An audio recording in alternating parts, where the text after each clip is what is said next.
Okay, I didn't go shoot hoops tonight because I heard the pump running, so I figured I had to put that screen in place over the. So I went and got some wire cutters and cut the screen and a couple wood stakes and my what's that thing called? My staple gun. I like that staple gun. And then took my cut it, leveled off the ground there, and then took a sledgehammer and lightly tapped the screen into place so it's ready to go. So that'll keep the water lines more clear and less crap going through. So that'll help.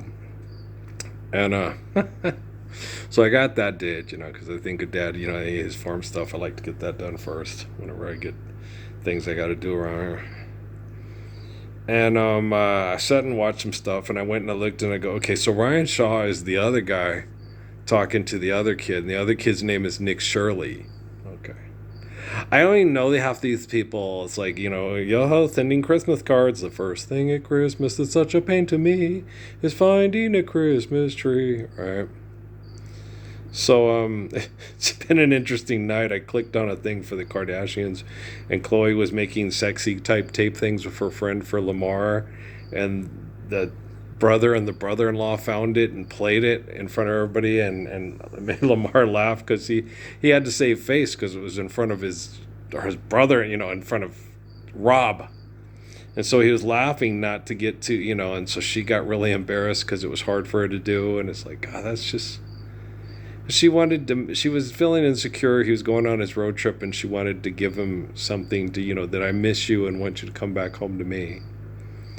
And so, she was being very vulnerable. And then when they laughed, it was really hard on her. I just felt real bad for Chloe. It's like, that's. They're. Bumping uglies for money sucks. We need, deliverance from evil so we can have families, and not have to pay the bills playing basketball and have that horrible court show available. I rejected it, man. I stopped playing. The main reason I stopped playing is because they'd do anything to win. And the other reason, I thought, I'd play in college, go up there and play with David Duane and Harry Payne and all those guys. I thought I would do that. And then, do real good in the tournament. Maybe if I played in the NBA, I'd probably play for about 4 years. I even thought about, well, maybe I'd rather go play in Israel or Europe because you make as much money, but they only play like 40 games a year. And then come back home and then just settle down. Because it was just about getting enough money to keep my family safe and comfortable and then getting the hell out. And that was my consideration. I didn't want to be the record breaker. I didn't want to break all that. I didn't want to win more championships than Bill Russell and stuff. I just wanted to get in, get paid, and then go home and love the wife and kids. And then maybe teach and coach for a while if I went to school at NAU or wherever I went. And then just, because I would hate going on the road doing the recruiting and all that stuff. And then maybe coach high school. Because to go recruit the kids. You just come and say, okay, let's get together and play together and let's enjoy each other. Let's have fun. It's exercise. I have for each and every day. The doctor said it's good for my heart. You betcha, right away. I didn't want to be the best. I just wanted to be good. As it turned out, I was the best basketball player that ever lived and the best coach there ever was. I'm like King David. What can I say? And then I sat there and I watched some of Edmond Dantes. When I watched that movie, me and Amy liked it, but she likes Guy Pearce a lot. Jim Caviezel reminds me a lot of Patrick. The reason why he gets that role as Edmond Dantes because of his innocence in his face. He looks very innocent, like Hayden Christensen because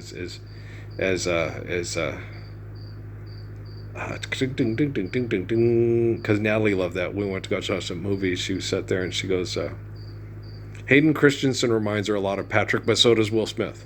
They have a lot of mannerisms and the way they move and they look in their face and the innocence in it. That reminds you so much of Patrick. I was like, I know. When I went to go see it, I thought the same thing about Hayden Christensen and the same thing about Jim Caviezel and the same thing about Will Smith. They do things on I Am Legend when he's in the video store and all that. And he's running. They run alike. So Natalie, he runs just like Patrick. Patrick runs like him. Well, he runs just like Patrick. Yeah, we'll follow the old man wherever he may go. Like I told old John McCain, respect your elders. Okay, you do know that Caiaphas was a young whippersnapper trying to replace the truth of eternal faithful Father with his ego. In that case, life's eternal, grace is infinite. Jesus was the spirit of the eternal first Father that gave us faith in God, and Caiaphas was a kid trying to replace the deed and the faith and the love of the Messiah with his ego, like we have today. So I'm not worried about. I like Dumas. Anybody else like Dumas? Sat and watched it. He also did the Three Musketeers. He was mulatto. He was part black and part white, and French in France. France has always been a little bit more. France, they get a lot of bum rap for a lot of being snotty and stuff and things like that. But French were a little bit more what people would call progressive. Okay. With relationships between Africans, Moroccans and French Morocco, between Africans and Europeans. Okay, they've always had a little bit more of their capacity to mingle tribes and ethnicity has been a little bit more progressive than other tribes in Europe. Okay, do you understand? Okay. They're not so much purist about ethnicity as they are about culture. Okay. The French, what's important is the culture. What's important is that we're doing things correctly, that it's intelligent, that it's right, that it's very French. Okay. And it's not like my grandfather, a damn Irishman, you'll see him married to a goddamn Ubangi, right? It's nothing like that. It's if this woman is of high quality and can understand the correctness of my culture, then, you could have a French woman who acts, bourgeois, that acts, vulgar, and you want to marry her. And that's why the Count Mondego goes, you're the son of a clerk and I shouldn't want to be you. And the thing in that movie that Dumas picks up, and it's in the book too, is that that the way that, and I've talked about this too, and so did the thing with John Davison Rockefeller and John Rhys Geddes. They use the honor of what they consider mooks like myself. He has an overdeveloped sense of honor. He's on a moral high horse. You haven't had any honor, and you haven't had any morals for 10,000 years. What makes you think I'm on a high horse or my honor is overdeveloped? Right? And that's what Dumas is saying. I like Dumas. He's one of my favorite authors. It's very it's very Homer-esque, and a lot of Byron and stuff in it. But the thing about it is it's they say it's romanticized. To certain degrees, yes. Trying to make aristocracy into something that is good if you do it right, which is romanticized in its fallacy. But his wanting people to be moral and wanting to be able to capable of that morality transcending their perception of culture. He doesn't do it because he's French, but I like Dumas. Anybody else particularly fond of Dumas? But I'm not worried about being in Chateau d'If. I was born in Chateau d'If. I've been in Chateau d'If my whole life. I don't have to leave Chateau d'If. I'm going to take Chateau d'If and Tontas Chateau d'If into the kingdom of heaven by being the living embodiment of the Lord's that is shared everywhere because of devices given to us by the people that invented Chateau d'If and Las Cruces and Sierra Vista. Okay? I don't, you sit there because that Nick Shirley kid, he has bodyguards everywhere. I don't have any anywhere. I've sat here, and then they say, well, we keep you safe. They keep me safe. Wow, fucking my wife and passing it around on chat rooms and have her laughing at me about it because of the Stockholm Syndrome. That was really fun part of keeping me safe. Well, there's lots of things that you guys keeping me safe in NASA and the military that I've completely and thoroughly appreciated. Yeah, the archaic means of cash cropping that kill off the surplus population of the Mexicans that you say are uneducated and inadequate for your New World Order. I've thoroughly enjoyed that protection. Oh, fuck yeah. You know, I might as well be the head of the Archdiocese of the Catholic Church in fucking El Paso, huh? I'm going to declare bankruptcy from your protection. You're funny. You know, and the funny thing is, you know, they get that stuff, you sit and you listen to these people talk, right? And like Gutfeld, right? Man sits and reads a script of the funny stuff he's supposed to say and write, like, you know, the Sue Bird and her girlfriend breaking up and they're fighting over who gets the Craftsman tool set thing. That actually made me giggle. I'm like, that's actually funny. Sue Bird is cute. Yeah, she's a cute girl. She is. Everybody, yeah, she's a cutie pie, right? Okay. I don't sit there and think like my mom before I cuts in. Well, that's a shame. No, it just means that the little girl with the Ellen DeGeneres gray hair has a cute girlfriend, right? That's the way I see it. Hey, it ain't my movie, right? You know what I'm saying? So it's like, you know, who wants to be with a woman that don't want to be with you? You know, so you can find them cute, okay? But what's the lovely is it's a lovely day today, and whatever you've got to do, you know. I'd rather be with Raquel Selly if she wouldn't be manipulated by tribalism than be with Sue Bird, who wouldn't be interested in me. You know, I'm funny like that. And I forgot to mention Jean Delay Ross. Yeah, I didn't mean to. It was just, that was kind of an awkward moment. That was like helping her get over the lost opportunity of trying to be with Kevin Johnson. And then she brought another girl over for me to try to enjoy, but I didn't take Patrick out of the house and take advantage of anybody that was my babysitters to do so. And Kimmy said, you don't want to do this. I was like, I kind of do without you guys are here, but and no, I can't use other people to, you know, Teresa and Punchy weren't home, and I can't take Patrick to the Thamers to have sex with two women at once. I just don't think that would be kosher and halal with the Thamers on that one. So to go to work to pay my bills, yes, but to, you know, have a sexual rendezvous with two women, you know, that almost seems like it's taking advantage of their family kindness. So I couldn't do it. Well, Zakir Noak's business partners are watching. What can I say? Okay. I have this little moral compass in my head.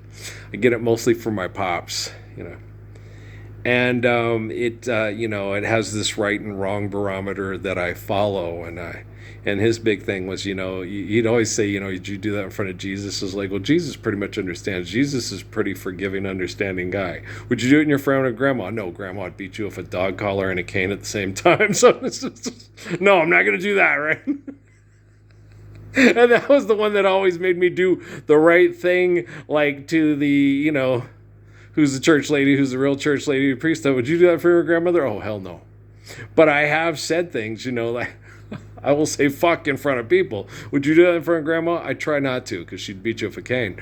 But the thing about it is like, you know, like with the thing with Gracie, we don't say fuck and shit in front of Jesus. Yeah, but you won't help me save a woman from being raped over money in the name of Jesus. So fuck that shit. It's fucked up. Who said that? Jesus did. Jesus is yelling in my head. You know, they're trying their best. Bullshit, Earl. They're not standing up to live the ways of the Messiah.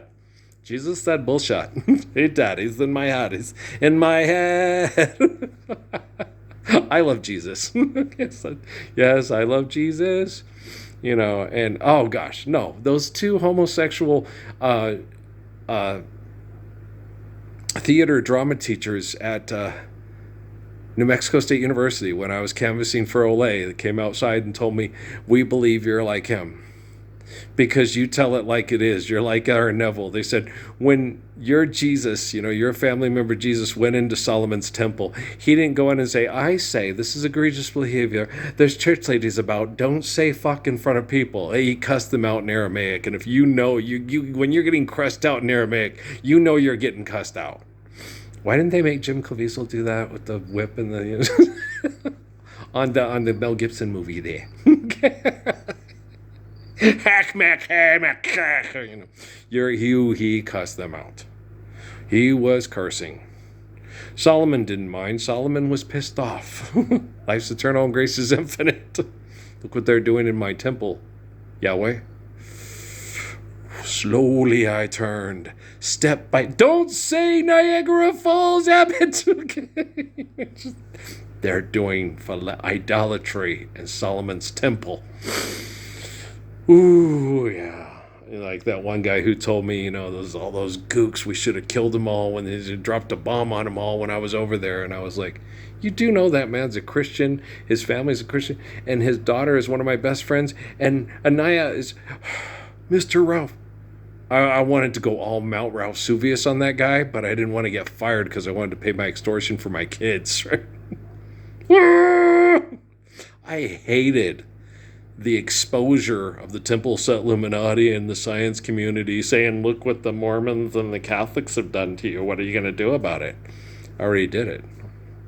I'm on a moral high horse, and I've got an overdeveloped sense of honor. Darn that Jesus for making me into such a good kid. Well, my dad did it. He said, I'll try my best, but if you're not, you need help, ask Jesus and he'll help you through. And I did, and he did. No, Gordon B. Hinckley's wrong. Spencer J. Kimball's wrong. No, it's wrong to kill the innocent for the guilty to get away with his crimes and go to a magic place because they've accepted Jesus as a Roman sky god. That's insane. That's like one of the TV shows that Linda watches on Night Gallery when she's supposed to be sleeping, and it scares the shit out of me and I can't sleep, right? No. It's like the dolls being alive and waking up and trying to kill you and, make it stop, Bride of Chucky. And they actually had that on it was like a voodoo doll thing on Rod Serling's Night Gallery. It's creepy. It's like, yeah. People that get off on creeping people out because they're just creepy, and then they do it for money and entertainment to be influential.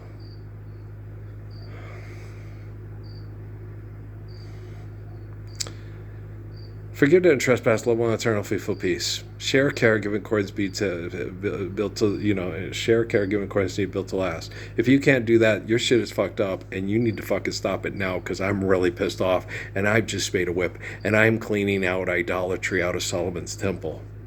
Boom, boom, boom, put up a peace sign, and please find. We're feeling good. We should, we could, we would. Stop. Think for a moment, okay? So, yeah, that was interesting. So the one kid that made the video and went to talk to Elon Musk, his name is Nick Shirley. Okay. Don't call me Shirley. Okay. I'm just kidding. Shirley. Okay. Like Ray Shirley. He played forward for the Wichita State Wheat Sharkers back in the 1970s. 6'7". I don't have that crazy fucking cigarettes chain smoker lady burnt all my programs from New Mexico State University, Las Cruces, and yeah. I remember some of the names. Marty Villalobos. He was a wide receiver for Burgess High School. He had a good game that night. Yeah. I liked their uniforms. They were purple with gold and had a purple Mustang like the SMU Mustangs, but I like the colors purple and gold better than I like the colors red and blue. There's nothing wrong with red and blue. I just really like purple and gold. Anybody else like purple and gold? So, anybody else like the colors and the logos for the Western New Mexico Mustangs and the Burgess Mustangs? Me too.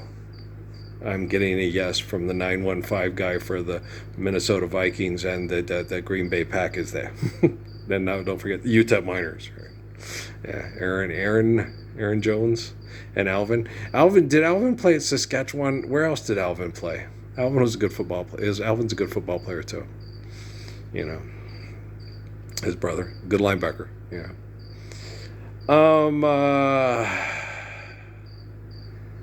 It ain't that bad if you don't want to beat people up for a paycheck for too long. How long? And you want to get to teaching or coaching or, doing special ed to help kids survive hell because you guys think money's real and still engage in toxic environments for philanthropy while dad dies doing time in the army and nobody fucking cares.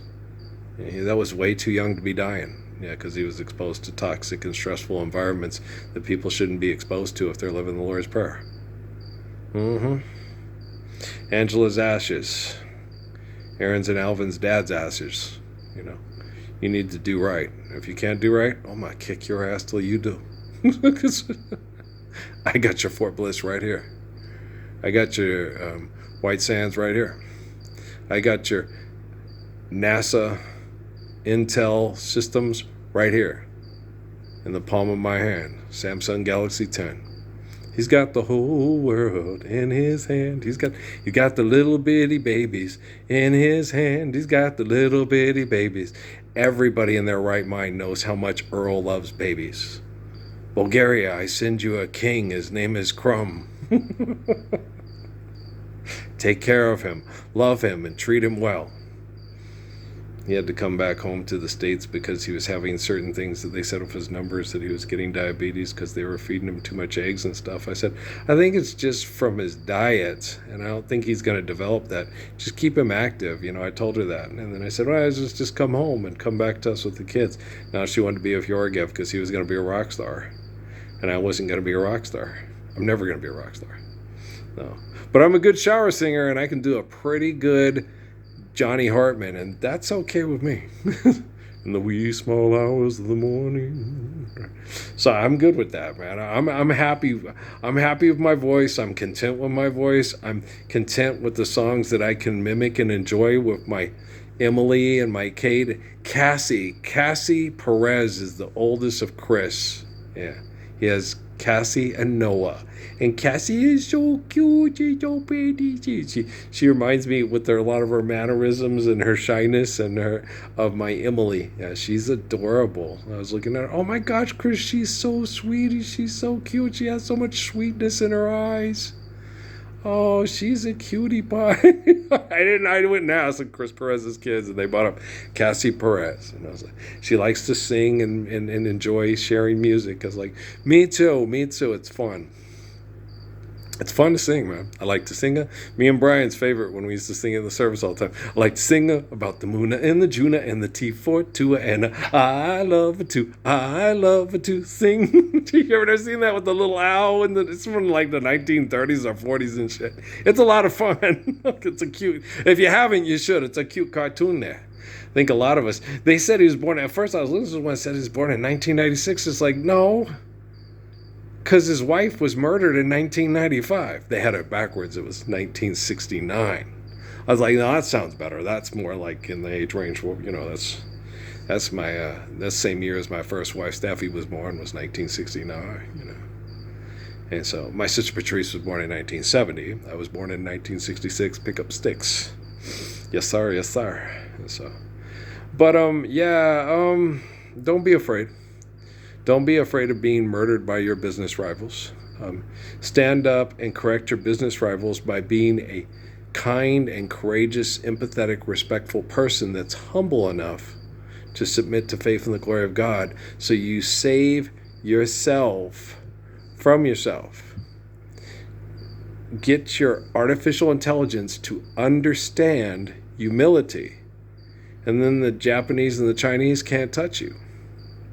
And then there won't be people like Jiddu Krishnamurti, Datiro Suzuki, and Sun Yat-sen plugged into computers by perverts that did it a long time ago because they had the right person. With me, they didn't do it. They weren't sure they had the right guy. And if you plug in the wrong guy to have the computer protect everybody from genocide operations from other tribes, you probably lose the war. You lost the war the moment you started it. Just forgive debt and trespass, love one eternal faithful peace. Heart of Psalms, seed of Proverbs, living embodiment of the Lord's Prayer. My name is Earl. I'll be here until further notice. See, there's the Three Musketeers. That's also Dumas, right? Anybody else particularly fond of Dumas? When I was a kid, and was the Man in the Iron Mask, was that Dumas as well? D'Artagnan. Okay, that's D'Artagnan. That's the name of that one. Right. Dumas. Okay. I'm not sure if mommy was brown and daddy was peach and he was tan, but he's tan and one of the parents is brown and one is peach. And that's Dumas. And he's a very famous, that might be his pen name, I'm not sure. Because he wrote a lot of things, the stuff that he wrote, people, you didn't impugn my honor. He wrote in a very much, who came first, Dumas or Shakespeare? Ben Jonson. I kind of like Ben Jonson, but I prefer Shakespeare. Anybody else prefer William Shakespeare to Ben Jonson? Ben Jonson's kind of your man's man writer, but the thing about it is so is William Shakespeare. You know, he's not afraid to broach subjects that are very disturbing, and Hamlet, Titus. I remember when we watched Titus, I was like, "This is Shakespeare on like crackers." No, this is Shakespeare. Oh my gosh, this is particularly disturbing. Well, he dealt with people that were particularly disturbing, and he wanted to expose their being disturbing when they say they're supposed to be Christians and Christian leadership and be moral and protecting and kind and strong, and they're not. Shakespeare was, when you get right down to it, like Samuel Clemens and Mark Twain. He was a badass. And Vincent Van Gogh. Yeah. They're very kind and they're very loving, but when you take on that kind of corruption, that's just pretty badass. Especially in that time when people would hunt you down and try to murder you for getting up and pointing out the blatantly obvious lie of people that say they believe in Jesus but act nothing like Jesus, right? They're all raised on the Bible, just like Henry David Thoreau. Me too. Mm-hmm. But there are some of us that are the living connection to the person that is the source of the story in the Bible. Adam, Moses, David, Jesus, John. All the way to Earl. Granny Kramer's grandson. Yeah. Kramer Murphy. Right. Yes, sir. Yes, sir. See my Mary Ann walking away. And if you don't believe that, you can believe that Jesus is a magic sky god that apathetically watches y'all mass murder over money with technology. But that's not going to make your brain God. It's not going to make that invention of your perception of Jesus a better person than me, that Jesus commanded me to get up and be the person I needed to be to redeem his gospels, his commands, the truth of his life. I love Muhammad, don't you? Yeah, me too. I love Haile Selassie. Yeah, me too. I love Haile Selassie. Yes, Haile Selassie loves me. Yes, I love Haile Selassie. Yes, I love Muhammad of Mecca. God, the Gospels tell me so. The living word is the one who, delivers us from the money for the show. And they said it would be so. I love them too. Yay. Okay. It's also in Buddhist reflections of people that rejected the crystallization of Japanese understanding of religion through Shinto that was turned into violent tribalism. Same thing with Hinduism from the reaction from what's perceived as Buddhism, and it's that for every little action there's a reaction. Oh, can't you see what you've done to? I'm happy inside all of the time when you're living the Lord's Prayer. Okay, satisfy the soul. Satisfy the soul. Okay, guys, I'll talk to you tomorrow.